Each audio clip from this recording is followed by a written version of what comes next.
এই মুহূর্তে বাংলাদেশের ব্যাটিংয়ের চেয়ে বোলিং সাইড অনেক বেশি শক্তিশালী। মুস্তাফিজ, তাসকিনরা এখন যে কোনো দলের জন্য বড় হুমকি মন্তব্য করেছেন পেসার রুবেল হোসেন। বললেন, পেসারদের সফলতা সাহায্য করবে ব্যাটারদের ফর্মে ফিরতে।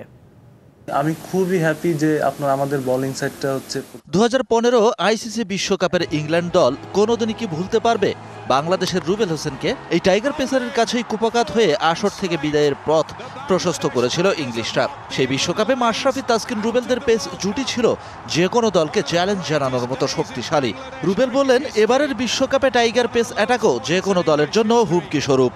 না, অবশ্যই আমাদের ব্যাটিংয়ের চেয়ে আমাদের বোলিং সাইড এখন স্ট্রং বেশি। আমরা যে কোনো টিমের সাথে হয়তো আমরা যদি ভালো এক্সিকিউশনটা আমাদের যদি ভালো হয়, দেন আমরা যে কোনো বড় টিমের সাথে আমাদের যে বোলিং সাইড এবং তারা সবাই পারফর্মার।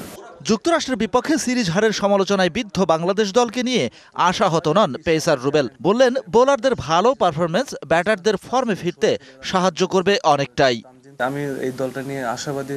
আনফরচুনেটলি আমরা 2টা ম্যাচ হেরেছি ইউএস এর সাথে, এটা খুবই দুঃখজনক। এটা আমার কাছে মনে হয় আমাদের টিমের জন্য বড় একটা শিক্ষাও হয়েছে, প্লাস হচ্ছে তারা আরো সিরিয়াস হবে, বিশ্বকাপে কিভাবে ভালো করতে পারবে। মাঠের বাইরের ব্যস্ততার কারণে ক্রিকেটকে সময় দেওয়ার ক্ষেত্রে মাঝে কিছুটা ভাটা পড়েছিল রুবেল হোসেনের। রুবেল আবারও ফিরতে চান সমর্থিতে আসছে মৌসুমেই।